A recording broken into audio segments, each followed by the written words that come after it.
So we've got a wider range of tools here, some of which have been printed. What is your favourite printed tool so far? One of the favourite tools is probably one of the earlier tools that we've done. Yeah. This was a reamer. Right. So what we done first was we printed it on the Mark II. Yeah. From that stage, once we knew that the coolant holes were clear, because this has got through coolant, so we've got a central coolant hole with coolant holes exiting out to each flute. Yep. So from the plastic model we can check that we've got all the coolant holes are clear. This we can either simply blow air through to just check them, or to force water through. Yep. From that then we can then go to the Metal X, so we can start to print. Yep. So this part here is off the Metal X. So this is what you class as a green part.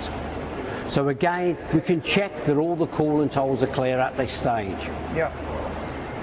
From the green part, we then go to the sinter. So the part is then sintered. Yep. For approximately 26 hours.